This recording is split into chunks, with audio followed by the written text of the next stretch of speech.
Hey everyone, I'm the Crime Whisperer. I know you listen to these stories to fall asleep. So before we begin, like the video and subscribe to the channel. Now get comfortable. The headlights appeared out of nowhere, twin beams slicing through. The black night behind me. I squinted into the rearview mirror, my grip tightening on the steering wheel. Where had this truck come from? The highway had been empty for miles. It was well past midnight. I was on the final stretch of a grueling cross-country drive, eyelids heavy as sandbags. The endless gray ribbon of asphalt had blurred into a hypnotic streak hours ago. I'd been pushing myself to make it home before dawn, but now, with this truck looming in my mirror, I was wide awake. The cab swelled larger in the glass, impossibly close. I tapped my brakes, hoping the driver would back off. No luck. If anything, it inched closer. "Come on, just pass me," I muttered. Sliding into the right lane, the truck mirrored me exactly, clinging to my bumper. Close enough I could count the rivets on its grille. My pulse quickened. This wasn't normal. I pressed the accelerator to 70, 75, 80 miles per hour. The truck kept pace effortlessly. Cold sweat trickled down my neck. I was alone on a deserted highway, and this thing felt like it wanted to run me off the road. Up ahead, a sign for a rest stop flashed in my headlights. Safety in numbers, I told myself. I'd pull in, find other people. I took the exit. The truck followed. The road to the rest stop twisted through shadows until a lonely parking lot appeared, lit by one flickering streetlight. It was empty. I parked near the restroom building, cut the engine. Headlights blazed into my rearview mirror, blinding me. My heart pounded in my ears. Seconds ticked by. Then silence. The light vanished. I turned. The lot was empty. No truck. No headlights. Just darkness and the buzz of that dying streetlight. I sat frozen, trying to process. Had I imagined it? Was I so sleep-deprived I'd hallucinated? Eventually, I stepped out, breathing in the cold night air. A slow walk around. The lot confirmed it. There was no sign the truck had ever been there. Too shaken to keep driving, I reclined my seat, trying to sleep.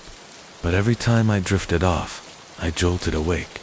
Sure, I'd heard an engine's rumble by dawn. I gave up. I needed coffee. Pulling back onto the empty highway, my eyes scanned the mirrors constantly. An hour later, I spotted a 24-hour diner. The parking lot was half full, a relief. Inside, the bell above the door jingled. A waitress poured my coffee and asked, "Rough night?" "You could say that," I said. "Had a scare on the highway." When I told her about the truck, her eyes shifted, recognition flashing. She leaned in. "You're not the first," she whispered. "Always at night. Always on that same stretch. No one ever sees a driver, and it always disappears." A chill ran through me. "Why?" She hesitated. "There've been robberies out there. Cars found abandoned. Drivers missing." I stared at her, my coffee growing cold. "You weren't robbed," she said. "So maybe you got lucky. Or maybe they were just watching. Learning your habits." The thought sat with me long after sunrise. Even now, I can't shake the feeling that somewhere out there that truck is still waiting. Weeks passed, and the sharp edge of that night's terror began to dull. I still refused to drive that stretch of highway after dark, but the constant tension faded into the background. Life moved on. Then, about a month later, a news report stopped me cold. A car had been found abandoned on that same highway. The driver was missing. Witnesses claimed they'd seen a large truck in the area just before the disappearance.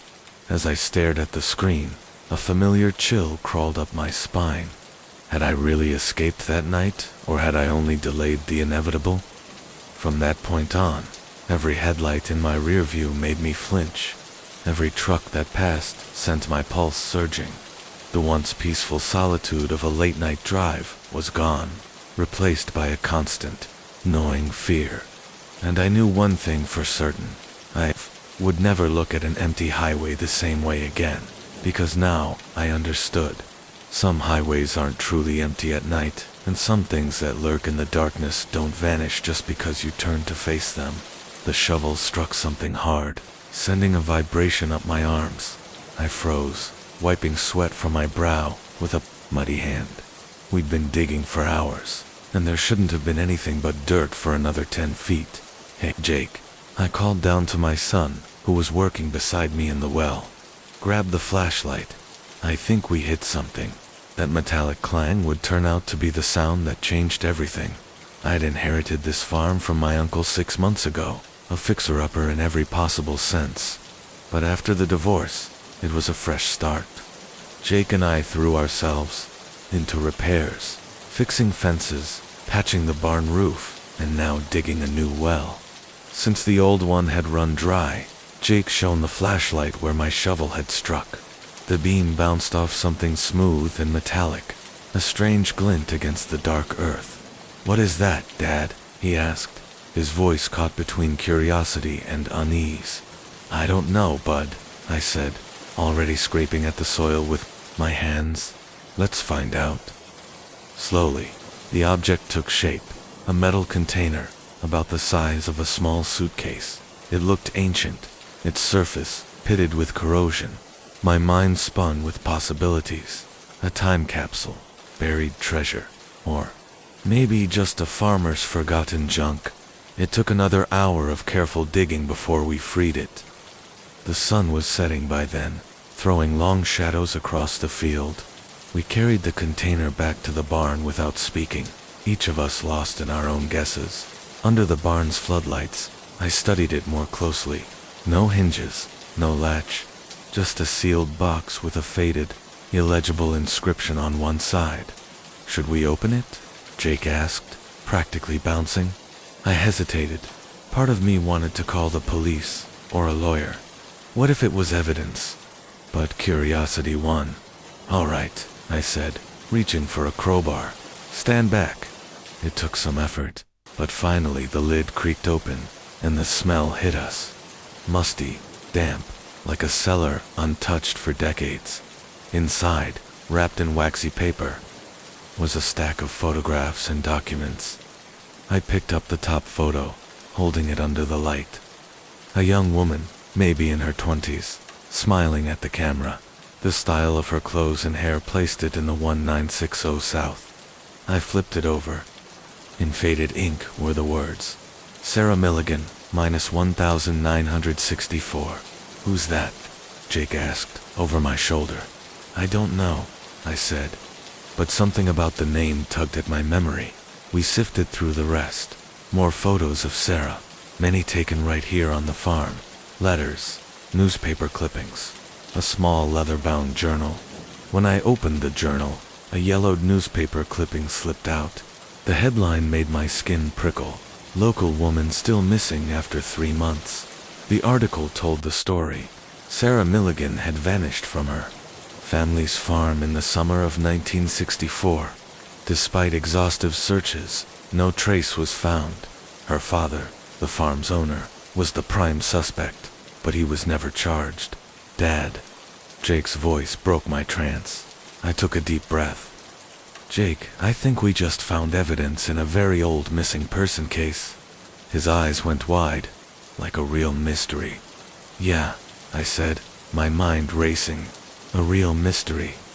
We gathered the documents carefully and called the police. Within hours, deputies, detectives, and a crime scene unit were swarming the property. Jake and I were questioned separately, repeating the story of our discovery over and over. By midnight, the box and its contents were gone, cataloged as evidence. We were told not to discuss the case, as if we had anyone to tell. We barely knew our neighbors. After tucking Jake into bed, I sat in the kitchen, staring out at the darkened fields, the name Sarah Milligan echoing in my mind. Why did it feel so familiar? The next morning, I drove into town with a plan. The library was small, but I hoped it held answers. The town library's archive was small, but complete. Decades of local newspapers preserved on microfilm. I spent hours hunched over the glowing reader, scrolling through yellowed headlines. The Milligan case unfolded before me in black and white. Sarah Milligan, 23, engaged to be married, reported missing by her fiancé when she failed to show for a date. The last person to see her alive, her father, James Milligan, who claimed she'd left the farm to run errands in town.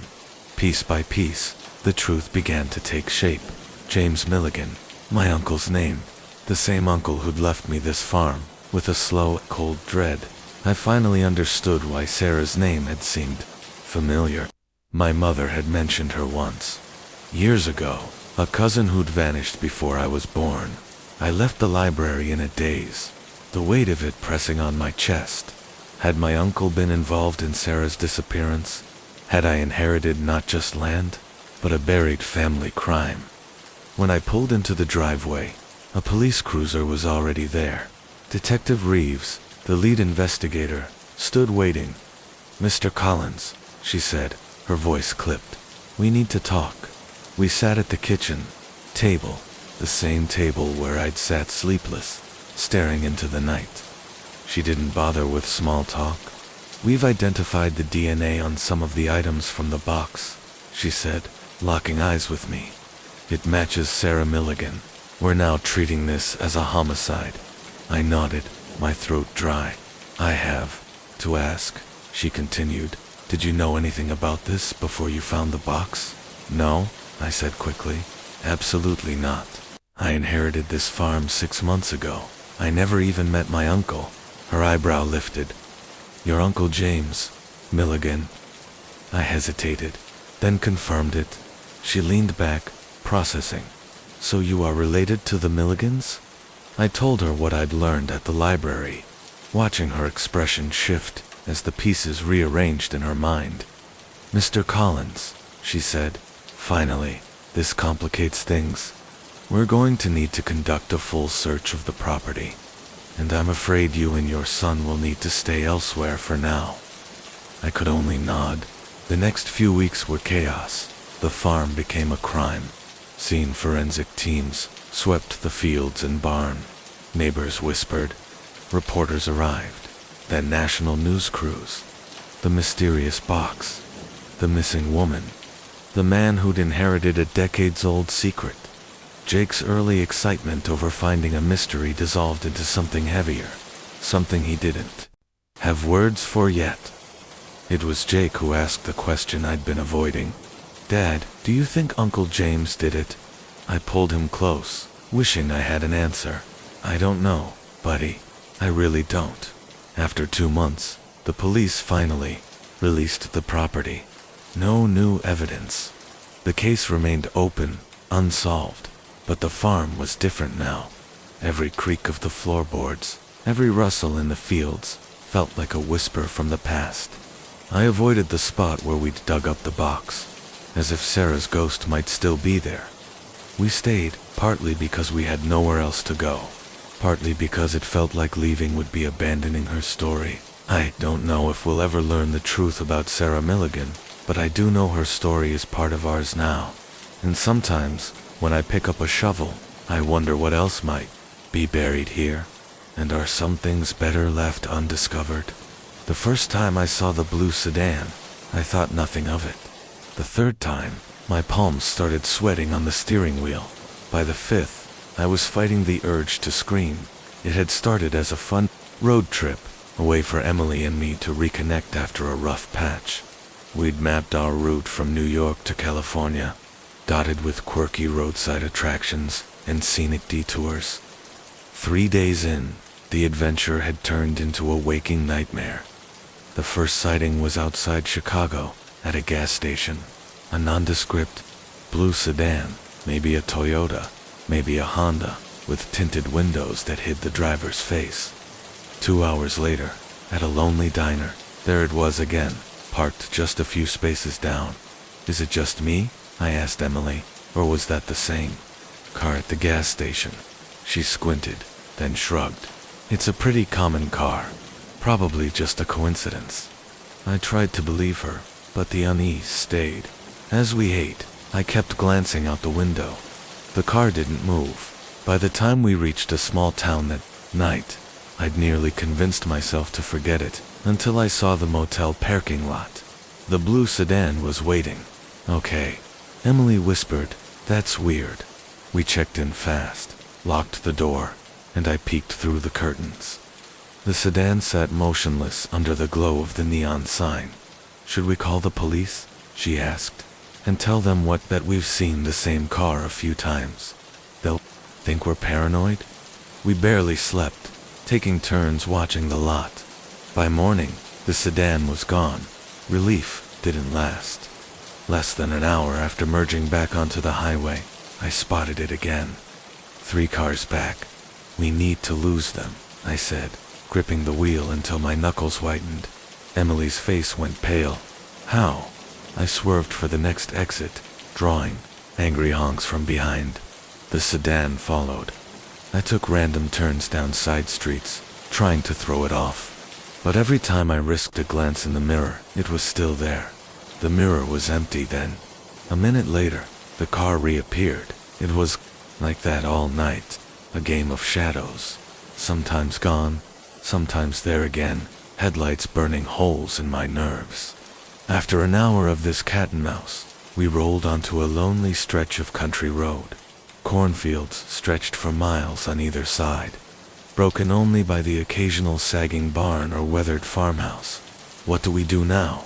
Emily's voice trembled. I opened my mouth to answer, then froze. Up ahead, an old barn loomed by the roadside, its faded red paint peeling under the sun, and parked just behind it, half hidden in the shadows, was a blue sedan. "They're waiting. For us," I whispered. Emily's eyes widened. "Turn around now." I slammed the brakes, ready to spin the wheel, but too late. The blue sedan eased out from behind the barn, blocking the road. At the same time, headlights flared in my rearview mirror. Another car. No way out. Time slowed. The driver's door of the blue sedan opened, and a figure stepped out. Emily gasped. No, it can't be, but it was. Mark, her ex-boyfriend, the one she'd gotten a restraining order against. The man whose face I'd tried to forget since the night Emily showed up at my apartment bruised, terrified, and begging for help. He walked toward my window, a grim smile twisting his face. I hit the lock button, pointless. He leaned down, his voice muffled but icy. "Long time no see. Did you really think you could run?" Emily's grip crushed my hand. "What do you want, Mark?" I called through the glass. "I want what's mine," he said, eyes locked on Emily. "She's not yours," I snapped. "She never was." His smile vanished. "You don't know anything about us." "I know enough. I know you're breaking the law just by being here." He laughed, low and humorless. "You think paper can keep me away?" Emily trembled beside me. I needed a way out. That's when I noticed the car behind us. The driver wasn't one of Mark's guys. He looked unsure, almost nervous. A plan formed. Reckless. Maybe stupid, but it was all we had. "Emily," I whispered. "When I say go, duck down." Her eyes widened. She nodded. I turned the key, slammed the car into reverse. "Go." We shot backward, straight at the car behind us. At the last second, the driver swerved, panic flashing in his eyes. Mark shouted, running toward, "Who's too late?" I shifted into drive, cut the wheel hard, fishtailed onto the shoulder. Gravel sprayed, the tires caught. We were gone. She said it softly. "No matter how many cruises I work, this never gets old." I glanced over. Eliza was leaning against the railing, eyes closed, the rising sun painting her face in gold. We'd been friends for months, sharing meals in the crew mess, swapping stories during late shifts, but in that moment I realized there was still so much I didn't know. "How long have you been doing this?" I asked. Her lips curved into a wistful smile. 5 years. It was supposed to be a gap year after college, but I fell in love with it. The travel, the people, the adventure. I nodded. I understood. It was the same reason I stayed. We talked until the sun was high. Finally, she yawned. I should get some sleep. Thanks for the company, Michael. See you later. I watched her walk away. It was the last time I would ever see her alive. That evening, during the nightly staff meeting, I noticed it. Eliza's seat was empty.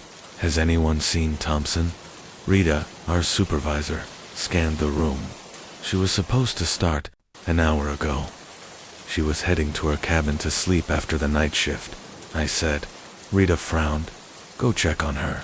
An uneasy feeling crept over me as I walked to the crew quarters. I knocked. Nothing. I used my master key. The cabin was spotless. Bed made. Evening uniform laid out neatly. Phone on the nightstand. Screen dark. It looked like no one had been there since the morning. She's not here, I radioed. A pause. Then Rita's voice. Tight. Initiate search protocol. We tore the ship apart, engine room to the top deck.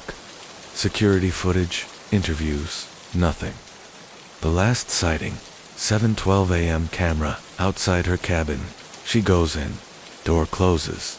No footage of her leaving. Not possible. And yet by morning, passengers were whispering. The captain made an announcement. Her face was on every screen. We alerted the Coast Guard. But in the Caribbean's endless blue, hope is a fragile thing. Days passed. No passport missing. No signs of a struggle. Every personal item accounted for. Some thought she'd gone overboard. Others whispered suicide. Those who knew her dismissed it immediately. The worst theory was the one I couldn't shake. Someone on the ship had taken her. Weeks later, the Emerald Princess sailed again. Eliza's spot at reception was filled. Life went on, at least on the surface. But for those of us who'd searched for her, who'd heard her laugh at sunrise, things would never be the same. Sometimes at night, I stand on deck 16, staring at the black water. I think about her smile, her voice, and I wonder if the ocean is keeping her secret. Because on a ship like this, a floating city surrounded by a vast, indifferent sea, you start to realize something chilling. No one is ever really safe. That cut in the tent clean, deliberate cast long shadows across the abandoned campsite. It wasn't a bear. I knew it the second I saw it. My name's Alex. I'd been hiking the Appalachian Trail with my best friend Jamie for the past month. We're experienced backpackers used to rain, cold, exhaustion, but nothing in years of outdoor adventures prepared us for what we stumbled into that day. The morning had been ordinary. We broke camp at dawn, aiming for 15 miles before nightfall. Cool air, crisp skies, a breeze that kept the bugs away. We moved quickly, stopping only for lunch and water. It was late afternoon when Jamie spotted it. Hey, Alex, check this out. He pointed to a tree just off the trail. Carved deep into the bark, a crude circle with a jagged line through it. The wood was still bleeding sap. Weird, I muttered. Not a trail marker I've seen. Probably some kid messing around, he said, but his voice lacked conviction. We pressed on, but the woods had gone quiet. No bird song, no insect hum, and I kept catching flickers of movement at the edge of my vision, always gone when I turned to look. The clearing appeared just before sunset. Perfect spot, level ground, flanked by rocky outcroppings, a stream trickling nearby. But we weren't the first ones here. A tent stood in the center, its flaps swaying in the breeze. A cold fire pit, scattered sleeping bags and backpacks. It looked like whoever had camped here had left in a hurry. Hello, Jamie called. Only the stream answered. Then I saw the /.1 in the tent wall. Another and another. The entire structure was riddled with long surgical cuts. Inside, chaos, shredded sleeping bags, clothes thrown everywhere. A flashlight lay on its side, beams spilling across a small notebook. The last entry was jagged, frantic. Day 3. It's still out there. We hear it moving around the camp at night. The others think I'm crazy, but I know what I saw. It's not a bear, not natural. God help us if it gets in. I showed Jamie. His face went pale. "We should go now." I turned to leave, but froze. Half buried under a torn sleeping bag was a camera. The battery was alive. The last photo stopped my breath cold, taken at night. Flash catching something at the edge of camp. Humanoid, long, spindly limbs. A face more shadow than flesh. Eyes catching the light like a cat's butt, much larger. I dropped it. "We're leaving," Jamie said. The sun was nearly gone. Shadows swallowed the forest. We grabbed our packs, but before I followed, something glinted near the fire pit, a small silver locket. I pocketed it without thinking. We tried to retrace our steps in the fading light, but the trail was gone. The trees seemed to shift, closing in. Every so often, I heard movement just out of sight. "Alex, that symbol," Jamie panted. "Another one." It was carved into a massive oak ahead, older this time, moss crawling over the edges, and then more symbols, fresh and ancient, dotting the trees, guiding us. To what? I didn't want to know. The darkness closed in. Our headlamps cut small holes in the black. No birds, no wind, just our footsteps and ragged breathing. Then we heard it, low, guttural, somewhere between a growl and a moan, coming from everywhere at once. Jamie froze. "What was that?" I didn't answer. I just kept moving. The sounds followed, closer, branches snapping, leaves shifting above, and then a head movement, a shape, tall, dot, and wrong. Key changes I'd make, break the giant block into cinematic beats, short, punchy paragraphs with scene changes and moments to breathe, thread and connective tissue. Hint that Jack's hitchhiker has been somewhere like the Appalachian woods without directly saying it. Tighten sensory details, give us smell, sound, and texture to make the artifact and the presence feel real. Foreshadow continuity, let the reader feel that whatever stalked Alex and Jamie is still out there and crossing states. Mike in the desert with the artifact, direct, supernatural pursuit. The narrator's lingering sense of being watched, personal haunting seed planted. Sam on Willow Creek Farm with the Genetic Horror Journal, a seemingly unrelated discovery. The challenge is that the shift from artifact, desert, horror to rural, genetic horror is abrupt and feels like two separate short stories, got pasted together without a narrative bridge. That makes it harder for a reader to feel the continuity and growing dread you clearly want. What I'd recommend to unify it. Give a transitional moment between Mike's departure and the journal discovery. Even a short 2 to 4 sentence lore. Echo like finding a newspaper clipping, hearing a rumor, or seeing a news report. Could make the reader feel that the horrors are connected. Keep the POV consistent, or clearly mark POV changes. Right now we jump from I, as the trucker, to I as Sam, without warning. Thread the shared horror element. Maybe the farm journal has sketches of a creature, suspiciously similar to what stalked Mike, or the thing between spaces is hinted to be an old experiment gone wrong. Use breathers. Break these into shorter paragraphs so tension can rise and fall naturally, giving space for imagery to land. If you want, I can rewrite this chunk so it reads like, the trucker's last sight of Mike dissolves into the opening of Sam's farm story, with a subtle link, maybe a passing reference to Nevada police investigating strange animal sightings near abandoned farmland, or a radio broadcast mentioning Willow Creek Farm. Here's what I'd do to make it flow without losing your pacing. 1. Give the reader a bridge scene. Have Sam from the farm hear about a strange disappearance out west, maybe over the radio in the barn, on a TV newscast in the farmhouse, or from a visiting salesman. Drop just enough detail for the reader to think, wait, that's linked to what we've seen before. Example, a week after the storm, while fixing a fence line, I heard the radio in the barn crackle to life. Nevada Highway Patrol, still searching for the driver of a vehicle found running with its lights on along Route 50. The reporter's voice was calm, but something in the description, the footprints that ended in open ground, made my stomach knot.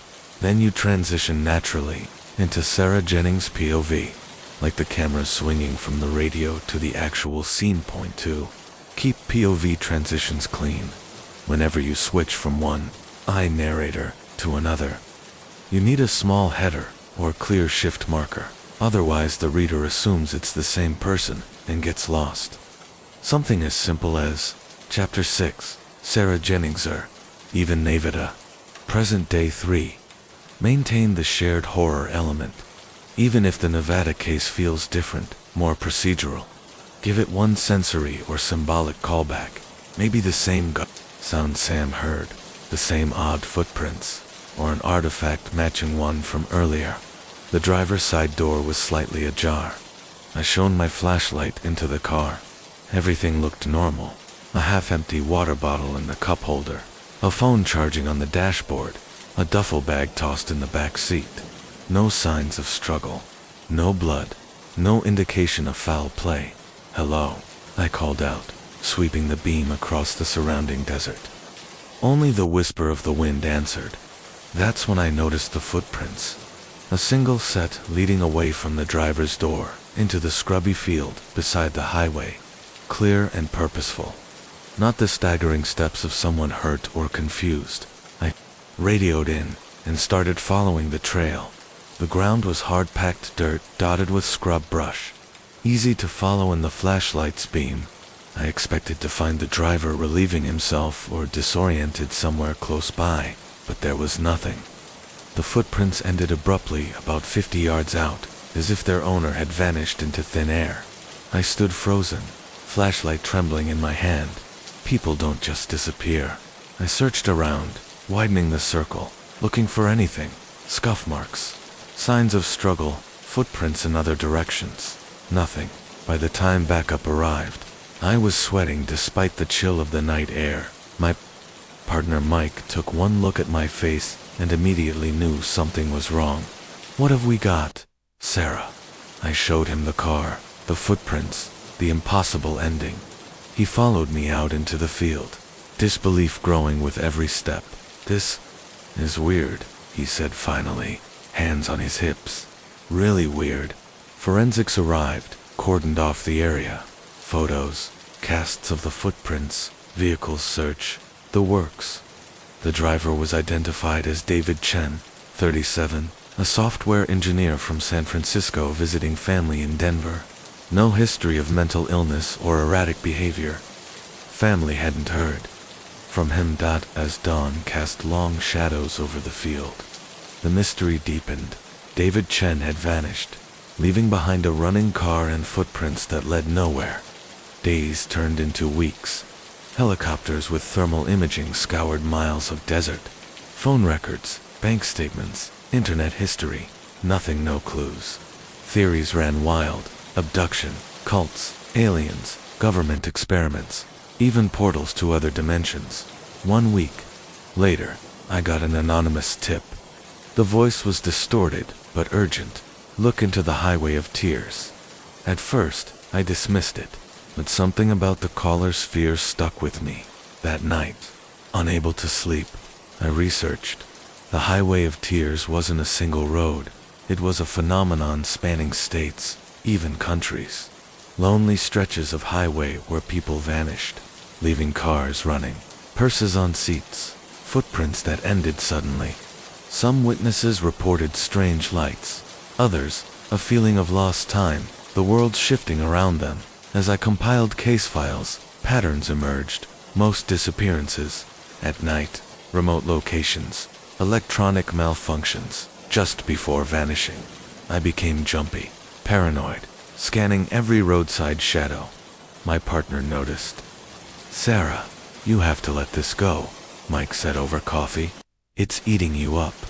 I wanted to tell him everything, the patterns, the lights, the disappearances, but I knew how it would sound, so I nodded, promising to take time off. But I couldn't let go. One night, off duty, I returned to that lonely stretch with borrowed cameras and scanning gear from my UFO watching friends. Just after midnight, my radio crackled with static. The dashboard lights flickered. Headlights dimmed, then brightened, then dimmed again. Heart pounding. I pulled over. This was it. The electronic interference reported in other cases. I grabbed my camera, ready to document whatever came next. Then, I saw it. A soft bluish light hovered about 6 feet off the ground, in the field beside the road. Not a flashlight. Not a vehicle headlight. Something else entirely. It pulsed, beckoning me forward. Step by step, I walked toward it. A voice screaming in my mind to stop, get back in the car, drive away. But curiosity, a strange longing, drowned out the fear. How long I walked, I don't know. Time lost meaning. The light stayed just out of reach, then suddenly gone. I blinked, disoriented, standing alone in the field. No car, no highway, just endless desert, silvered by moonlight I didn't remember. Panic surged. I spun around, searching, and then I saw them. My footprints leading to where I stood, and beyond, another set. Familiar footprints. The first footprint appeared like a ghost in the morning, too human-shaped, but far too large to belong to any of us. I stared at it, my coffee forgotten in my hand, as the rising sun cast long shadows across our ravaged campsite. Our food was strewn about, tents slashed, and an eerie silence hung where birdsong should have been. But it was that single massive footprint that sent a chill down my spine. Whatever had visited us wasn't any ordinary animal, and I had a sick feeling it wasn't done with us yet. My name's Alex. This camping trip was supposed to be a chance for my family to reconnect, to escape the constant buzz of technology, and remember what it meant to just be together. My wife Sarah, our kids, Lily and Max, and I had spent months planning this getaway to Blue Pine Campground, a remote spot deep in the mountains. We arrived late afternoon, the kids buzzing with excitement as we set up tents and gathered firewood.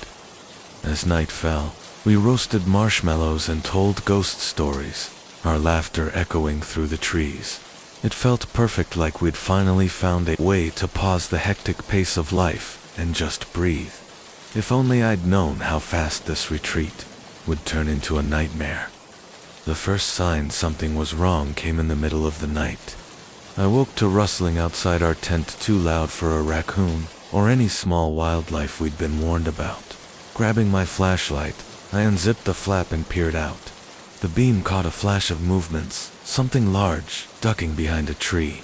Too quick to make out. Heart pounding. I zipped the tent back up and lay awake, listening to something big moving around our camp. Morning revealed the full extent of the intrusion. The cooler appended, food scattered, claw marks scored across the tents, and in a patch of bare earth. That enormous footprint. Alex, what's going on? Sarah's voice snapped me from my thoughts. She stood at the tent entrance, eyes wide. I forced calm in my voice. Looks like we had a visitor, probably a bear. But even as I said it, I knew it wasn't true. Bears don't leave footprints like that. As Sarah woke the kids, and we started cleaning, I couldn't shake the feeling we were being watched. The forest around us was too quiet, the shadows between the trees too deep. Dad, can we go home now? Lily asked, clutching her stuffed rabbit, her small voice trembling. I wanted to say yes, to pack up and head back to safety, but when I tried to start the car, my blood ran cold. The engine sputtered, died, refusing to turn over no matter what I did. It's okay, I told my family, trying to sound confident. Probably just a dead battery. I'll hike down to the ranger station and get help. Sarah grabbed my arm, fear in her eyes. You can't go alone. What if, whatever, did this is still out there? I hesitated. She was right. But what choice did we have? In the end, we stuck together, packed some supplies and started down the trail to the ranger station. Only 5 miles easy, under normal circumstances. But every snapping twig and rustle in the underbrush frayed our nerves a little more. Halfway there, Max spotted another footprint pressed in mud beside the trail, even larger than the first, and fresh. "It's following us," Sarah whispered, pulling the kids close. I wanted to reassure her, to say it was coincidence, but the word caught in my throat. Deep down, I knew she was right. We quickened our pace, kids whimpering as branches scratched at their arms and legs. The sun was setting, the forest darkening by the mini-tan still. The ranger station seemed no closer than we heard it. A low rumbling growl, coming from everywhere and nowhere, all at once. Lily screamed. Max burst into tears. "Run," I yelled, scooping up Lily as Sarah grabbed Max's hand. We tore down the trail, blind panic driving us forward. Branches whipped at our faces, roots threatened to trip us at every step. Behind us, the growl grew louder, closer. I glanced back and immediately wished I hadn't. Something was moving through the massive and dark. I caught a glimpse of glowing eyes and a flash of sharp teeth. I turned forward and ran faster than I ever had. We burst into a small clearing, gasping for breath, and there like a miracle stood a cabin. Not the ranger station, but at that moment, salvation. I didn't stop to question luck. We raced for the door, praying it'd be unlocked. The handle turned under my grip, and we tumbled inside, slamming the door behind us. For a long moment, we just stood, chests heaving, listening to the sounds outside. Something large, circling the cabin, scratching at the walls. A low, frustrated growl echoed through the night. "What is it, Daddy?" Lily whimpered, burying her face in my shoulder. "I don't know, sweetheart," I said, stroking her hair. "But we're safe in here. It can't get us."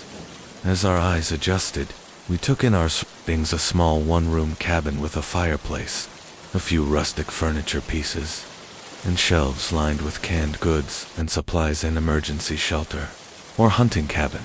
Sarah found some lanterns and lit them, casting a warm glow. The kids huddled together on a threadbare couch. Sarah pulled me aside, voice trembling. "What are we going to do if it doesn't leave?" I took a deep breath, trying to think clearly. "We've got shelter, enough food to last a while. We'll wait it out. Someone will come looking." But as the night wore on, confidence faded. The creature showed no sign of leaving. It moved around the cabin, testing walls and doors. Occasionally, it let out a roar that made windows rattle. Finally, the kids fell into uneasy sleep, exhausted by the day's terror. Sarah and I took turns keeping watch, peering out into the darkness. It was during my watch, in the darkest hours of the night, that I saw it. The moon had finally emerged from behind the clouds, casting a pale silver light across the clearing. There, at the edge of the trees, stood a creature that shouldn't exist. It was massive, easily 8 feet tall, with a body that looked like a patchwork of animal parts. Thick fur covered most of it, but patches of scales and feathers glinted faintly in the moonlight. Its face was a nightmare blend of bear and something almost human. Its eyes glowed with an unnatural yellow light. Frozen in horror, I stared as those eyes locked onto mine, and then, impossibly, it smiled, revealing rows of razor-sharp teeth. I stumbled back from the window, heart pounding so fiercely I thought it might burst from my chest. Creatures like that didn't exist. They couldn't. But the low growl vibrating through the night was very, very real. I don't know how long we stayed holed up in that cabin. Days blurred together, marked only by the rising and setting sun and the constant presence of that thing outside. We rationed our food carefully, knowing we might be in for a long wait. The kids adapted surprisingly well, turning our confinement into a grim sort of game. But I saw the fear etched into Sarah's face, the strain taking its toll. On what I think was the 5th day, we woke to silence. No growls, no scratching at the walls. Cautiously, I peered out the window. The clearing was empty. We waited another full day before venturing out. The forest seemed normal again, birds singing, small animals scurrying, but the claw marks on the cabin walls and the giant footprints in the mud were undeniable proof our ordeal had been real. Making our way back to the campsite, we half expected to find it destroyed. Instead, search parties and park rangers swarmed the area. Someone had found our car, fixed it, and reported it. We told them a sanitized version, how we'd gotten lost, found the cabin, and waited out a storm. Who would believe the truth? As we drove home, the kids chattered excitedly about the adventure, but I couldn't shake the feeling we'd glimpsed something we weren't meant to see. A creature lurking in the shadows of the world, defying explanation. We never camped again, but sometimes, on dark nights, when the wind howls outside our locked doors, I find myself thinking about that cabin in the woods. I wonder if somewhere, deep in the wilderness, that creature still roams waiting for the next unsuspecting family to cross its path. The wilderness holds secrets, ancient, terrifying secrets, and sometimes those secrets have teeth and claws. Switching scenes. The first thing I noticed on the cruise ship was the silence. A ship carrying over 3,000 passengers and 1,500 crew, yet no laughter, no music, no footsteps. Silence is never a good sign. I stood on the Leo deck, where just hours ago families had splashed in the pool and music blared from speakers. Now there was nothing but the gentle lapping of waves and the distant hum of the engines. The abandoned lounge chairs and half-empty cocktails gave the place a ghostly feel. A chill ran down my spine. Where was everyone? And why did the air feel so, different? My name is Mia Chen. What should have been a relaxing Caribbean cruise became the most bewildering, terrifying experience of my life. I'm still not sure I believe what happened, but I know one thing. Time isn't as linear as we think. Sometimes, reality's fabric slips in ways we can't comprehend. At the door, shaking the entire cabin with a force that made the floorboards groan beneath us. Our breath caught in our throats as we clung to each other, heartbeats pounding like war drums in the oppressive silence that followed. The tapping resumed slow, deliberate, moving from window to window as if the creature was testing our resolve, searching for a weakness. The low guttural sound deepened, occasionally breaking into something almost like a whisper. Fragments of words lost to the night. Daniel, Emily's voice trembled, barely audible. What is it? I had no answer, only a terrible certainty that whatever lurked outside was not bound by the natural world. It was ancient, hungry, patient. We didn't sleep again that night. When dawn finally bled its pale light through the curtains, we found claw marks, gouged even deeper, splintering the wood as if warning us to flee. The forest outside was impossibly still, as if holding its breath. We packed what we could and left without looking back, the weight of unseen eyes heavy on our backs. To this day, I don't know what that thing was, what it wanted, or why it never came inside. All I know is that the woods around that cabin hold secrets, dark, terrible secrets, and sometimes those secrets come knocking. Glass and faded graffiti scrawled across the walls. The air was thick with dust, and the unmistakable smell of neglect. Every step echoed hollowly through the empty space. I called out again, my voice barely more than a whisper. Hello, anyone here? Only the groan of the old building answered me. As I moved deeper inside, the beam of my flashlight flickered and danced across broken booths and rusted kitchen equipment. Then I heard it, a faint scratching, coming from the back of the truck. Stop, near what used to be the storage rooms. Heart hammering, I followed the sound. It grew louder, more frantic, until suddenly it stopped. I was met with complete silence, so complete, it pressed in on me like a physical weight.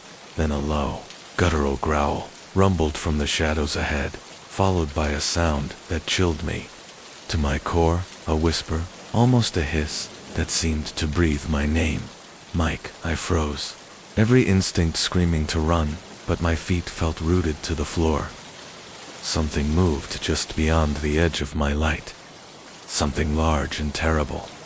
I spun and bolted back, toward the exit. The sound of heavy footsteps pounding behind me, growing louder, closer. I didn't stop until I was safely back in my truck, the engine roaring to life beneath my trembling hands. I never stopped to look back. The Starlight truck stop still sits there, swallowed by the desert night, waiting for the next lost soul, foolish enough to answer its call. And I carry the memory of that night like a scar, a reminder that some places hold darkness deeper than the desert itself, and some calls for help should never be answered. I first saw them about a week before the crop circle appeared.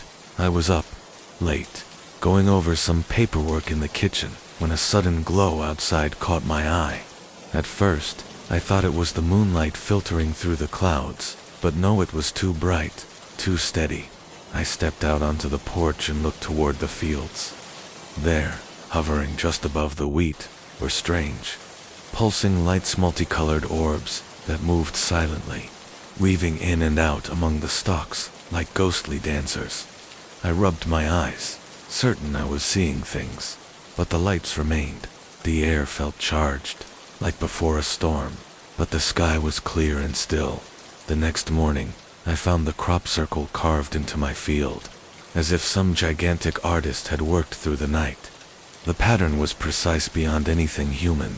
Hands could manage curved lines and spirals interconnected in a perfect geometric maze.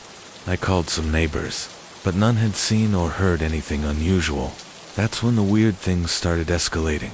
My cattle became skittish and withdrawn, some refusing to eat. The tractor's electronics went from glitchy to completely dead, and strange noises, low hums, and distant thumps echoed through the fields at night. Most disturbing were the footprints, large, oddly shaped, and unlike any animal I'd ever seen. They appeared around the crop circle, leading into the woods but never returning. Late one night, I decided to investigate. Armed with a flashlight and a loaded shotgun, I followed the footprints into the dark edge of the forest. The hairs on my neck stood on end as an unnatural cold seeped into my bones. I reached the clearing where the circle had been, but it was gone, just flat earth and swaying wheat under the moonlight.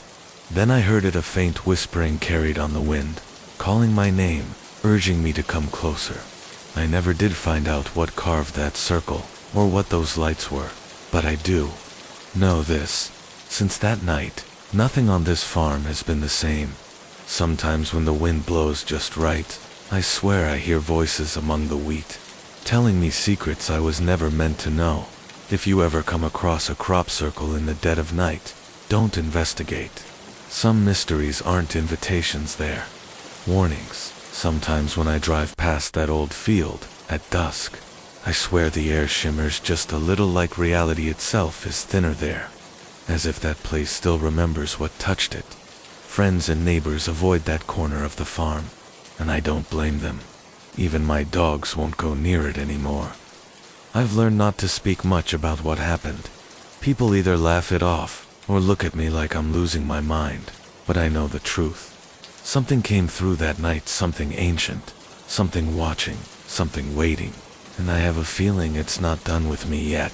If you ever find yourself standing before a crop circle, especially one that glows under moonlight and hums with a strange pulse, don't get curious. Don't walk into the center. Just walk away. Because some doors, once opened, don't close easily, and some whispers, they never really leave you. I still drive those endless highways, but I never stop at a rest stop after dark anymore. Not since that night at Pinewood. The memory of those pale figures, their impossible limbs, their silent, beckoning hands haunts my every mile. Sometimes, when the radio crackles or the night wind whispers just right, I swear I can feel their eyes on me, watching, waiting for the moment I get tired enough to pull over. If you ever find yourself alone on a lonely highway, and you catch a glimpse of a figure standing at the edge of the trees, don't look away, but don't follow either. Some calls lead only to darkness. Some doors should never be opened, because once you answer, there's no going back. As the days passed, I began to realize this wasn't just some wild animal or trick of the light. Whatever this thing was, It was intelligent, watching, learning. One afternoon, while following a faint trail of broken branches, deeper into the forest, I stumbled upon something that froze me in place. A crude symbol carved into the bark of a tree. It matched the strange markings I'd seen etched faintly on the ground near my camp. A symbol that seemed to hum with an energy I couldn't explain. That night, the whisper started, soft at first, like the rustling of leaves, but growing clearer, more insistent. Voices just beyond understanding, calling to me, urging me closer. I should have run then, should have left everything behind. But the compulsion was overwhelming. On the seventh night, the figure appeared again, closer than ever. Its dark eyes locked on mine through the tent mesh. The air grew cold, the forest silent, but for the sound of my own ragged breathing. I reached for my camera one last time, but before I could snap a photo, the figure raised a slender hand in a slow, deliberate wave, almost as if inviting me to follow. I don't know what came over me. Something primal and terrifying, yet impossible to resist. If you ever find yourself alone in the wilderness, and you catch sight of something just beyond the trees, tall, thin, too perfect in its stillness, do yourself a favor, don't follow. Because some things lurking in the shadows aren't just watching us. They're waiting for the moment you answer their call. And once you do, there's no going back. I felt like I was losing my mind. The forest, once beautiful and inviting, now seemed menacing. The trees loomed over me, their branches twisting like grasping fingers. I couldn't shake the feeling of being watched, even in broad daylight. Still, I stayed. The need to understand, to document what I was seeing, had become an obsession. It all came to a head on what should have been my last night in the forest. I planned to hike out at dawn, my assignment complete, and my sanity hanging by a thread. I'd set up my cameras for one final night of observation, hoping against hope for a clear shot that would prove I wasn't crazy. I must have dozed off despite my fear, because I woke suddenly in the pitch black of my tent. Something had changed. The usual sounds of the forest, rustling leaves, chirping insects, were gone. Silence pressed in, thick and suffocating. And then, I heard it. Something moving softly outside my tent, circling, sniffing, paralyzed with terror. I lay still as it made its circuit. Then, to my horror, the zipper of my tent began to move, inch by agonizing inch. The opening widened. I wanted to scream, to run, to do anything, but my body refused to respond, eyes wide in the darkness. I watched as a long, pale hand, with too many joints, slipped through the opening. The hand paused, sensing my fear. Then deliberately, it reached toward my camera lying beside my sleeping bag. Survival instinct finally overcame my paralysis. I lunged, snatching the camera away, in the same motion. I kicked at the tent wall, tearing through the fabric, and tumbling out into the night. I ran blindly, clutching the camera to my chest, crashing through underbrush, stumbling over roots, branches whipping my face. Behind me, I heard it pursuing, not running, but moving with terrible swiftness, flowing through the forest like smoke. I don't know how long or how far I ran. My lungs burned, my legs ached. But then, mercifully, I saw lights ahead, the ranger station at the trailhead, a beacon of civilization. I burst out of the tree line, gasping and sobbing. The ranger on duty took one look at my wild eyes and torn clothing, ushering me inside and locking the door behind us. The rest of that night is a blur. I remember telling my story, the ranger's skeptical looks turning to concern as he saw the raw fear in my eyes. I remember the police arriving, taking my statement. And then, the moment they asked to see my camera, with shaking hands, I turned it on and began scrolling through the images. Where there should have been dozens of photos of that otherworldly being, there was nothing, just trees, shadows, normal forest scenes. Even the photos from that final night, The ones I was sure I'd taken of the hand reaching into my tent were gone. In the harsh fluorescent light of the ranger station, surrounded by the trappings of civilization, my entire experience began to feel like a bad dream. Had I imagined it all? Had 2 weeks of solitude in the deep woods driven me to a breakdown? But then I saw it, in the very last photo on the camera, barely visible in the background, a figure, tall and thin, half hidden behind a tree. And though the image was blurry, I could swear it was smiling. I never went back to those woods. I've never told the full story to anyone but you. My editor got a watered-down version, spooked by wildlife. The photos I submitted, carefully curated to show nothing but the natural beauty of the forest. But sometimes, on dark nights, when the wind whispers through the trees outside my window, I find myself thinking about what's out there in the deep woods, about the things that lurk just beyond the reach of our cameras and our understanding. And I wonder, with a chill that goes bone deep, if it's still out there watching, waiting for the next unsuspecting photographer to venture into its domain. So, if you're ever in the wilderness, setting up your camera for that perfect shot of untouched nature, pay attention to the shadows between the trees.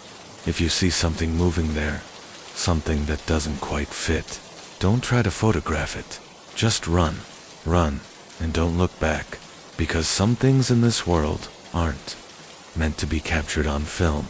And once they notice you noticing them, they never forget. They never stop watching, and sooner or later, they come for you. Our eyes met, and for a moment, the bustling dining room seemed to fade away. The noise, the chatter, the clinking of glasses, all muffled like a distant echo.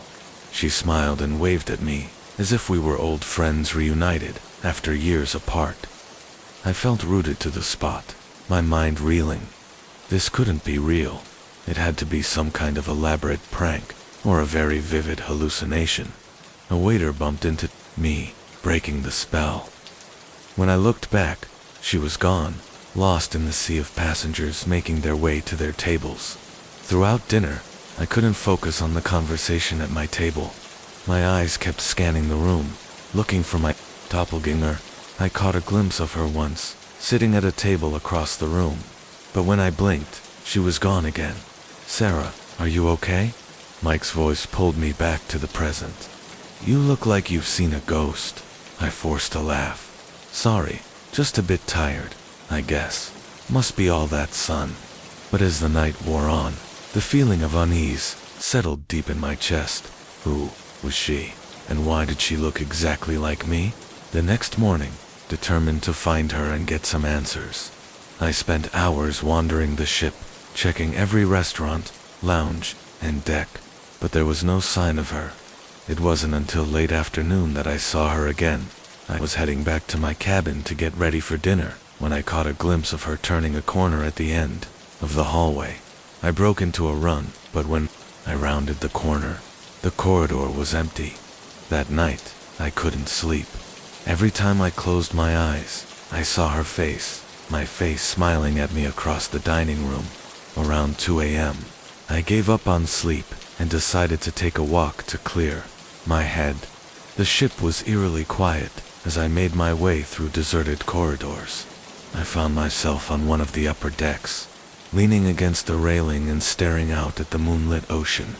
That's when I heard footsteps behind me, soft but distinct. I turned, half expecting to see my double.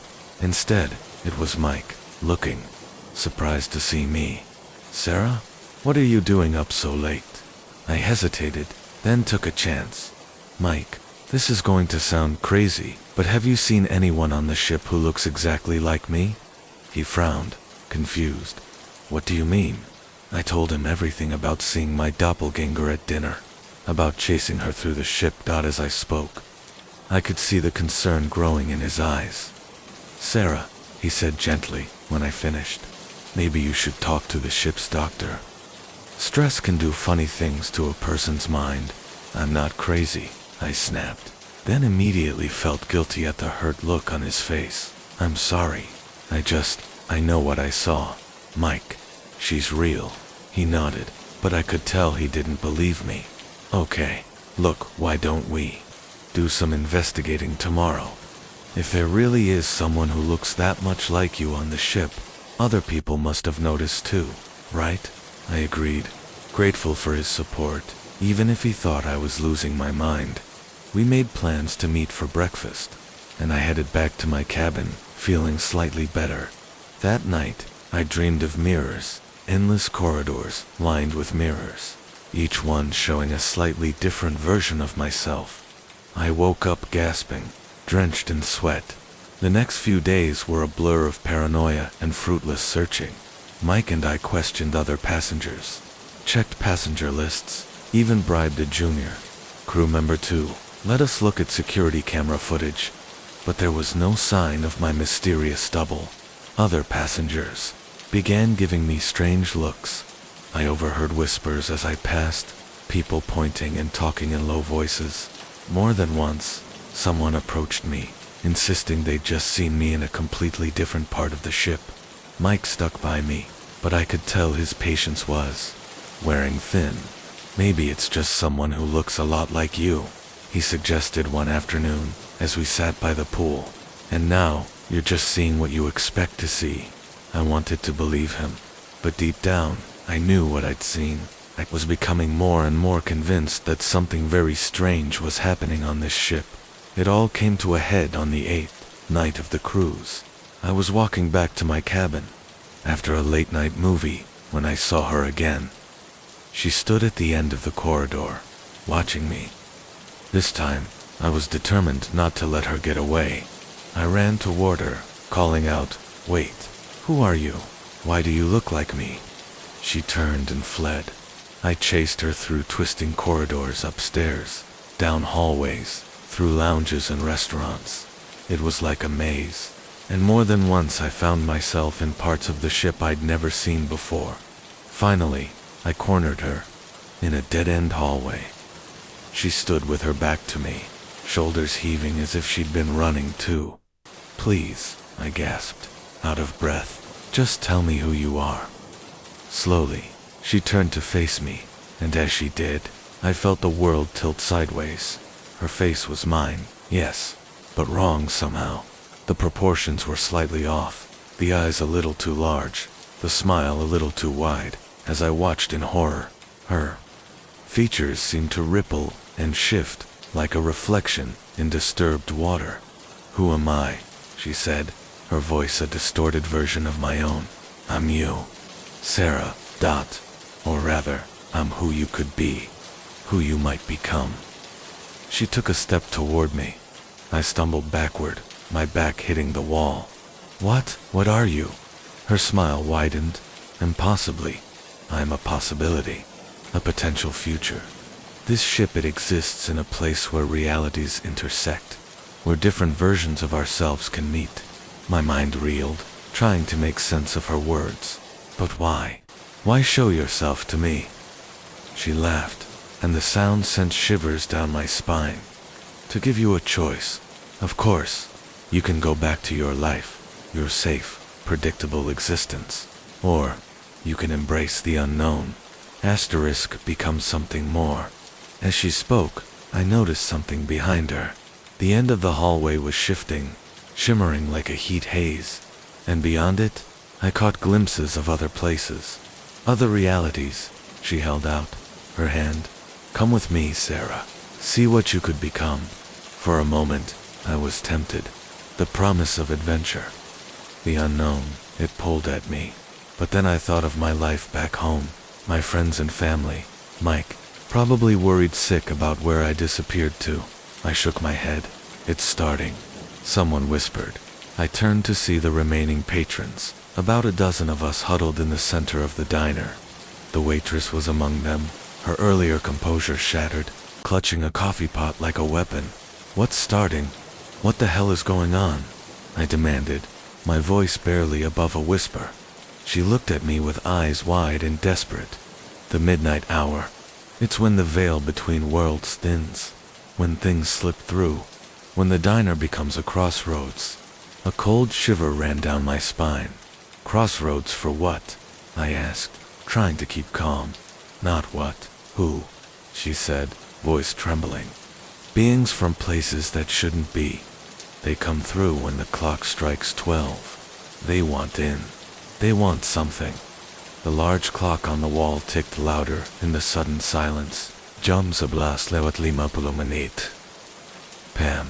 I glanced toward the door again, hoping it would reappear, but the wallpapered wall remained a silent, immovable barrier. Someone else muttered, "They say this place sits on a weak spot between worlds, a portal, and every night, just before midnight, it opens." I swallowed hard, my heart pounding. The fluorescent lights flickered, casting dancing shadows. The clock inched closer to midnight. The air grew colder, thick with anticipation, and then, just as the second hand touched 12, the diner seemed to exhale. The wallpaper rippled like water. A low guttural sound echoed through the room, part whisper, part growl. Figures began to emerge from the wall's distorted shapes, half-seen faces with eyes that gleamed like embers in the dark. The patrons clutched each other, some screaming, some frozen in terror. The waitress raised the coffee pot and shouted, "Stay together. Don't let them get between you." I looked around frantically, searching for an escape, but the door was still gone. The creatures advanced, their forms shifting, flickering between reality and nightmare. I remembered the trucker's warning, the waitress's urgent plea. Whatever this was, whatever lurked in the midnight hour, I was trapped, and I didn't know if I would make it out alive. As the miles stretched out before me, the Nevada desert fading behind in the early morning light, I couldn't shake the weight of that night, the flicker of those shadowed figures, the cold breath of the unseen, the fragile barrier held together by salt and old chance. It all felt like a secret I'd been sworn to keep. But now I know, out there, on forgotten roads, and at lonely crossroads, darkness waits patiently. And when the clock strikes midnight, the veil thins. So if you ever find yourself driving through that desert, eyes on the glowing diner sign, ask yourself, are you ready to stand with the guardians? Or will you be just another lost soul, swallowed by the night? The highway stretched out ahead, the first light of dawn breaking over the jagged horizon, but the memory of that night clung to me like a second skin. I could still feel the icy grip of those shadowed figures pressing against the windows, the hiss of their retreat, and the heavy silence that fell once they vanished. The diner was no ordinary place. It was a threshold, a battleground where unseen wars raged between worlds. The old man's words echoed in my mind. They're getting stronger. What did that mean for the rest of us, the ones who travel? These lonely roads. For every guardian standing vigil, how many souls were slipping through the cracks, swallowed by the darkness? I glanced at the salt shaker on my passenger seat, my unlikely weapon and talisman now. It felt heavier than ever, a reminder that some battles aren't fought with guns or fists, but with faith, tradition, and a willingness to stand when others flee. Driving away, I knew one thing for certain. This was only the beginning. That diner would call me back again, whether I wanted it to or not. And when it did, I'd have to decide to run or to fight, because the night is full of shadows, and not all of them are waiting to be scared away. Days passed, but sleep was elusive. Every time I closed my eyes, I saw those shifting shadows, and felt the weight of unseen eyes watching me from the darkness. The silver salt shaker gleamed on my desk like a cursed relic, reminding me that the world I thought I knew was far thinner than I'd ever imagined. I'd found myself drawn back to the diner's address, unable to resist the pull. When I arrived, again, it looked just like any other roadside eatery in the harsh Nevada sun, mundane and unremarkable. But as night fell, the atmosphere thickened with that same electric tension. Patrons arrived early, their faces grim and tired, clutching charms and whispered prayers. I learned their stories, drivers, travelers, lost souls, all tied together by one truth. The diner stood on a veil between dimensions, a fragile barrier, keeping things at bay. Some nights were calm, but when the clock neared midnight, the veil grew thin, and the darkness tried to seep through.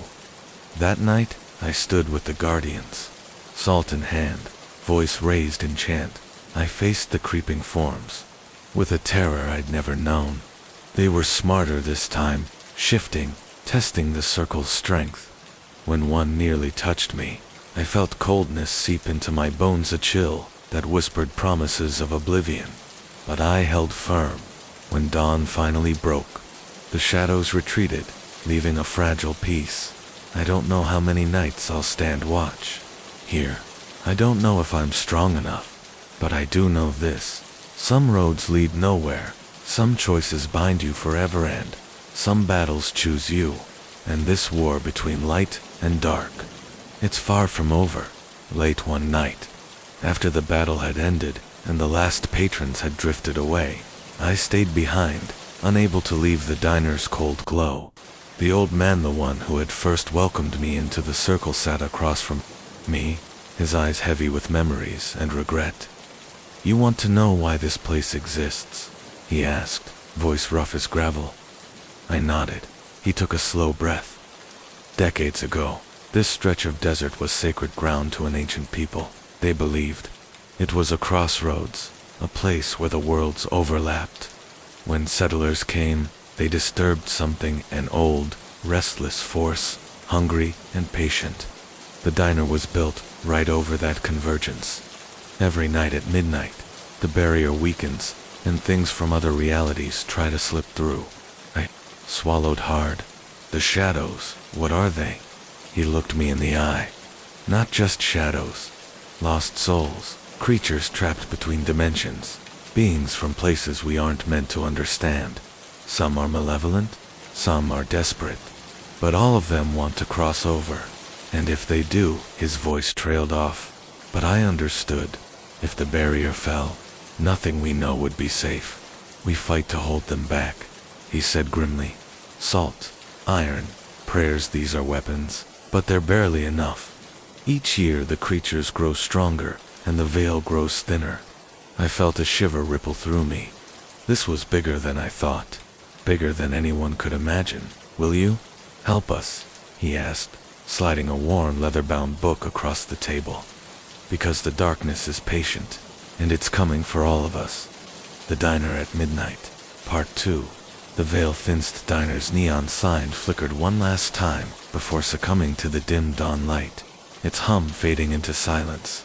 Outside, the desert stretched endlessly, pale and empty, but inside, the weight of the night clung to me like a second skin. I sat back in one of the battered red vinyl booths, clutching the leather-bound book the old man had pressed into my hands. The pages were yellowed, the handwriting ornate and faded, but the words held a terrible gravity. "The Convergence," I whispered, tracing the title with trembling fingers.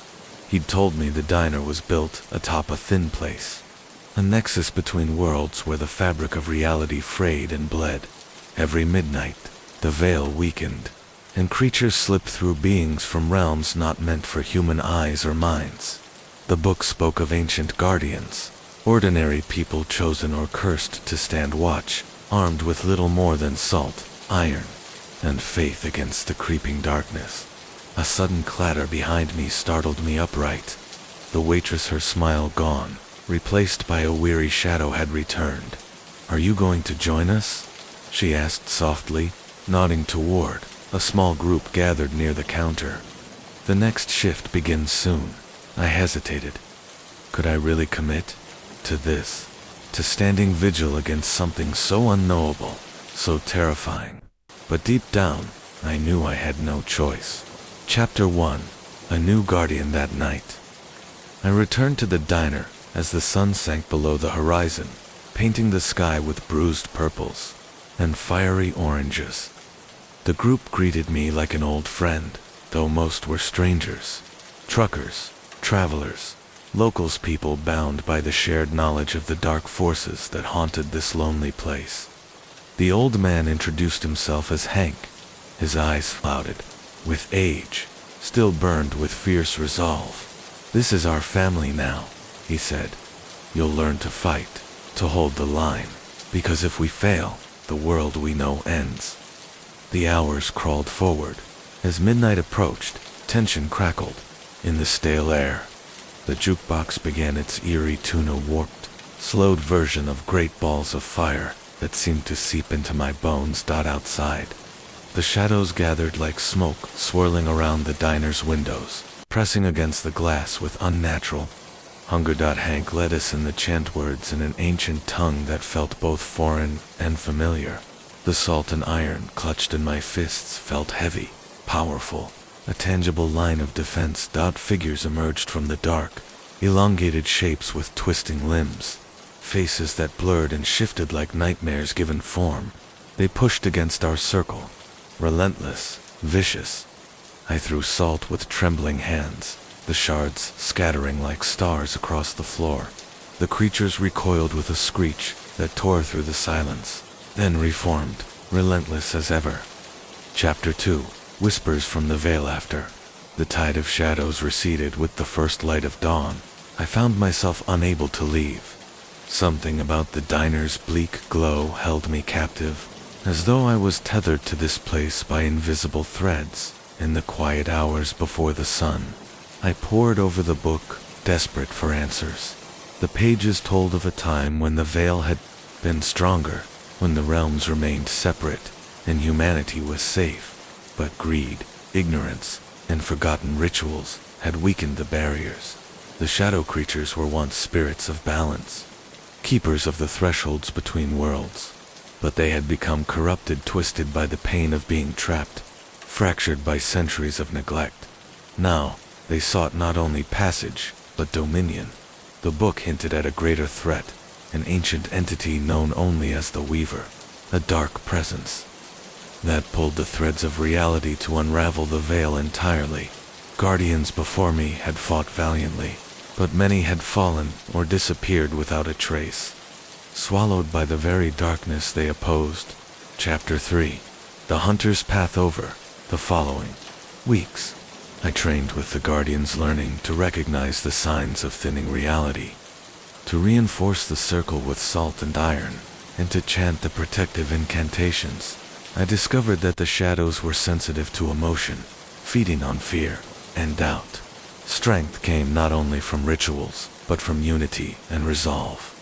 Late one night, as I patrolled the perimeter, I glimpsed a figure lurking in the desert haze beyond the diner's glow, taller than any man, its limbs bending at impossible angles. It watched me with eyes like black voids, heart pounding. I raised my salt shaker. It spoke, not with words, but with a voice that echoed inside my mind. You cannot hold the veil forever. The Weaver comes. I swallowed my fear and whispered back, then we'll be ready. Chapter 4. The Price of Watchfulness. Days blurred together. Sleep became a stranger as the weight of the veil's fragility pressed down on me. I felt the creature's presence lingering, felt their cold breath in the night air, and sometimes, in the deep silence, I heard faint whispers calling my name. The more I resisted, the stronger the pull. Hank warned me, they'll try to break you, to make you join them. But remember who you are. One night, I awoke to find a shadow figure inside the diner, its form flickering like a bad signal. It reached out with tendrils of smoke, brushing my cheek. For a moment, the veil between fear and surrender blurred, but I held fast, chanting the ancient words, and the figure recoiled with a pained wail, vanishing into the night. Chapter 5. The breaking point. Then came the night the veil cracked. A tremor shook the diner. The shadows poured in like a tidal wave, more numerous, more violent. Our circle faltered. Glass shattered, salt spilled, chants faltered. I was thrown to the ground, the darkness clawing at me, whispering promises of power and escape. But somewhere, deep inside, I found a spark, a stubborn ember of humanity refusing to die. I rose, gathering strength from my comrades, from the knowledge that we stood not alone. With a cry, I flung salt into the darkness, iron in hand, and the creatures howled in retreat. But I knew the battle was far from over. Chapter 6. The gathering storm. The morning sun cast long shadows across the cracked diner floor. But inside, the weight of the previous night's battle lingered like a shroud. Exhaustion draped over us, our bodies bruised, our spirits frayed, but none dared to let their guard down. Not here. Not now. Hank sat at the counter, nursing a black coffee, his gaze distant but sharp. He didn't speak much these days, as if the weight of years watching the veil wear thin had hollowed out the words inside him. I approached cautiously, clutching the silver pendant the waitress had slipped to me days before, small key, etched with strange symbols that pulsed faintly under my skin. "I found this," I said, laying it on the counter. "What is it?" Hank's eyes flickered with something between recognition and fear. "An ancient ward," he said quietly. "A talisman used by the original Guardians. It's said to hold a fragment of the barrier's power beacon against the dark. You're marked now, Jack." The reality hit me like a wave. This wasn't just a roadside anomaly or a passing nightmare. I was part of something far bigger, far darker than I'd ever imagined. Chapter 7. Echoes in the dark. The diner had become my reluctant home, a nexus where the boundaries between worlds thinned to a gossamer thread. Every night was a new battle, every dawn a small victory. Yet with each encounter, the shadow creatures seemed to grow more cunning. Their forms, once vague and smoky, began to coalesce into shapes that mocked human familiarity, twisted faces that smiled to wide eyes, that gleamed with malevolent intent. One evening, as I patrolled the perimeter, I heard whispers carried by the wind, soft, indecipherable murmurs that stirred the hair on the back of my neck. I followed the voices to the edge of the desert, where the sand shifted unnaturally, forming a shallow pit. In its center lay a cracked mirror, reflecting not my own face, but a flickering vision of another world, one drenched in shadow and despair. The image rippled, and from it, a figure emerged, a woman, pale and gaunt, her eyes hollow but burning with silent agony. "Help us," she whispered, voice like a breath on glass. "The Weaver is coming. The veil will break." Before I could respond, the mirror shattered, the shards scattering like black stars across the sand. Chapter 8. The Weavers loomed back at the diner. I shared the vision with Hank and the others. Their faces grew grim. This was the first direct warning we'd received. "The Weaver," Hank muttered, "a force beyond shadow, a master manipulator of realities. If it tears the veil, all worlds will bleed into one another, chaos, destruction, oblivion." I felt the weight of the task before me, a battle, not just for survival, but for the very fabric of existence. We spent days preparing, fortifying the diner, crafting wards, deepening the salt lines, and learning rituals from the ancient texts. But, with each precaution, I could feel the veil thinning further, the shadows pressing harder.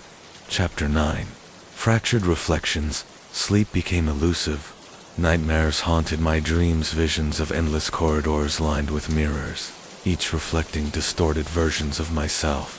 One night I awoke to find my reflection in the window wasn't mirroring my movements. Instead, it smiled with a mouth. Two wide eyes, too dark. I stumbled back in horror as the reflection whispered, "You cannot run from who you might become." The diner's walls seemed to breathe, the shadows lengthening and twisting into grotesque shapes. Chapter 10. The last stand. As the veil reached its breaking point, the diner's patrons, guardians, old and new, gathered in a circle, their voices rising in a desperate chant. Outside, the shadows surged, converging like a living storm. The Weaver itself appeared, a towering mass of shifting darkness, eyes flickering like dying stars. The battle was brutal and relentless. Salt and iron clashed with smoke and void, wills tested and broken. In the chaos, I realized this fight was more than physical. It was a battle for the soul. With the pendant glowing fiercely, I stepped forward, channeling every ounce of strength and faith. The Weaver screamed a sound like worlds, collapsing and then shattered into 1,000 fragments. Epilogue. Between worlds dawn broke over the desert, soft and golden. The veil held, but barely. The shadows retreated, but the scars remained. I stood alone outside the diner, the silver key warm in my hand. The battle was won, but the war was far from over. Somewhere, beyond the thin places between worlds, the weavers stirred anew, and the Guardian's watch would never end. Chapter 11. The Burden of the Keitha. Morning after the battle. The desert sun felt colder somehow, as if the light itself was hesitant to touch this place. I sat on the cracked asphalt outside the diner, turning the silver pendant over in my palm. Its surface was smooth, cool, yet beneath my fingers, it pulsed faintly, as though alive. Hank emerged from the diner's shadow, leaning heavily on his cane. "You did well last night," he said quietly, settling beside me. I nodded, but the weight of what I'd become still pressed on my chest. "What happens now? Am I a guardian? Is this, forever?" He sighed deeply, eyes scanning the horizon, where the heat shimmered like a mirage. "Being a guardian isn't about choice, Jack. It's a burden passed down, sometimes willingly, sometimes not. You carry the key now, a beacon for those who fight the dark, but it's also a target." I looked at him, the lines on his face deepening with the truth. "They'll come for me. They already have," he said. Chapter 12. Shadows in the daylight. The days following the battle brought a strange unease. The diner buzzed with quiet preparation, more guardians trickling in, sharing tales of close calls and narrow escapes. Yet the desert outside seemed untouched, peaceful. That was the trap. One afternoon, while I was checking the wards around the diner, a shadow flickered at the edge of my vision. I spun around to see a figure slipping behind the scrub brush. Too quick, too silent. My heart pounded. "Show yourself." The figure didn't answer, but stepped into the sunlight. A woman, mid-30s, with sharp eyes and a cautious smile. She held up a badge, a guardian's symbol. "Name's Alina," she said. "I was sent to find you. The weaver isn't finished." Her words chilled me. "What do you mean?" She leaned in, voice low. "The weaver fractures reality. Every victory is temporary. It's weaving new threads, creating cracks that let darker things through." Chapter 13. The Hidden Network. Lena brought me to a hidden bunker beneath an old abandoned gas station a few miles from the diner. Inside, walls were covered with maps, arcane symbols, and photographs of shadow sightings from across the country. "You're not alone," she said, pointing to the maps dotted with pins. "Guardians have been fighting this for generations, but it's spreading faster now. We've studied ancient texts and modern reports, piecing together the weaver's pattern. It feeds on fear and chaos," Alina explained. "The more people it terrifies, the stronger it becomes." I swallowed hard. "So, what's the plan?" "We strike at its heart, but we'll need allies, and the key you carry is the beacon to find them." Chapter 14. Allies and betrayals. Over the next week, I traveled with Alina, reaching out to other guardians scattered across states, each with their own stories of narrow escapes and sacrifices. Some were wary of a newcomer bearing the key, others hopeful. We found a small group in a forgotten town where shadows had swallowed half the population. Together, we formed a fragile alliance, but trust was a scarce commodity. One night, a trusted guardian disappeared, and a wave of suspicion swept through our group. Alina and I realized the weaver's influence had seeped deeper than we thought, corruption and fear eating away from the inside. Chapter 15. Into the rift. The clues led us to a remote canyon, rumored to be a thin place, a fracture in reality where the weaver's power was strongest. We prepared ourselves, weapons forged from iron and salt, wards etched into every piece of gear. As we entered the canyon, the air grew heavy, colors bending unnaturally, sounds distorted. At the heart of the rift, we confronted a swirling mass of darkness on ever-changing shape that whispered promises of power and oblivion. The battle that followed tested every ounce of our will. The Weaver attacked not just our bodies, but our minds, revealing visions of our darkest fears and alternate realities. Chapter 16. The Choice in the Climax. The Weaver offered me a choice: embrace the darkness and transcend this fragile world, become a god of infinite possibilities, or sacrifice myself to seal the rift and save reality, but never return. Elena shouted, for me to resist as the shadows crept closer. My fingers tightened around the key pendant, feeling its warmth like a heartbeat. I closed my eyes and chose Epilogue. The Guardian's legacy light exploded, shattering the rift and scattering the Weaver's essence. I awoke alone in the desert, the pendant cool but inert in my hand. The diner was gone, replaced by empty sand and endless sky, but I knew the battle was only beginning. Somewhere, others bore keys like mine, watching, waiting, ready to stand against the shadows. And so would I, because this is the legacy of the Guardians. The Silent Watchers in the Spaces Between Worlds. Chapter 17. The Desert's Whisper. Days after the battle. I wandered the vast emptiness of the desert, the heat pressing down like a living thing. The pendant hung heavy around my neck, its pulse faint but steady, a reminder that the fight was far from over. Memories of the diner, the shadow creatures, and the Weaver lingered like scars beneath my skin. The solitude was both a curse and a blessing. The silence allowed me to hear the faintest of whispers carried on the dry wind. One night, as the stars blazed cold and distant overhead, the whisper came again, not carried by the wind, but inside my mind. A voice, fragmented and distant, yet urgent. Jack, the others are in danger. The breach widens. I jolted awake, sweat cold against my skin. The desert stretched endlessly in every direction, but the message was clear. I wasn't alone. Chapter 18. The Call of the Guardians. Guided by the pendant's subtle glow, I set off toward a distant mountain range, the place where the ancient Guardians were said to have once made their last stand against the Weaver. The journey was grueling, blistering days, freezing nights, and the constant feeling of being watched by unseen eyes. Along the way, I encountered others, travelers with haunted eyes and whispered warnings, all drawn by the same call. We formed a ragged caravan of lost souls and hardened warriors, united by purpose, but divided by fear. Elena rejoined us, her face grim but resolute. We have to reach the sanctum, she said. It's the only place powerful enough to seal the breach. Chapter 19. The Sanctum of Lost Time. The sanctum was hidden, deep within a labyrinth of caves carved into the heart of the mountain. Inside, time itself seemed to warp, moments stretched into hours, and hours collapsed into seconds. The walls were etched with ancient runes glowing faintly, humming with power that both comforted and unnerved. Here, the Guardians gathered in.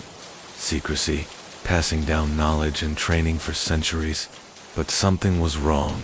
The air was thick with dread, and many of the Guardians looked weary, their eyes hollow from endless vigilance. The Weaver's influence had reached even this sacred place. Chapter 20. The Fractured Mind. Among the Guardians was a man named Calder, once a fierce protector, now broken and haunted by visions of failure. He warned us of the Weaver's next move to invade the mind itself, turning friend against friend, twisting reality until no one could trust what was true. Beware the whispers, Calder cautioned. They prey on your fears, your regrets. They will try to turn you against each other. As the days passed, paranoia spread like wildfire. Allies doubted one another, secrets were kept, and the thin line between reality and nightmare blurred. Chapter 21. The Siege of Shadows. One night, the sanctum was attacked. From the darkness came waves of shadow creatures, more terrifying and numerous than ever before. The Guardians fought fiercely, wielding iron and salt, magic and steel, but the creatures adapted quickly, slipping through cracks and dissolving into smoke, only to reassemble moments later. Calder fell early, his mind consumed by the weaver's deceit. Alina and I held the line with a desperate ferocity, the pendant glowing brighter than ever against the tide of darkness. But we knew the battle was losing. Chapter 22. The Heart of the Weaver in the Chaos. A portal opened, a swirling vortex of black and violet light.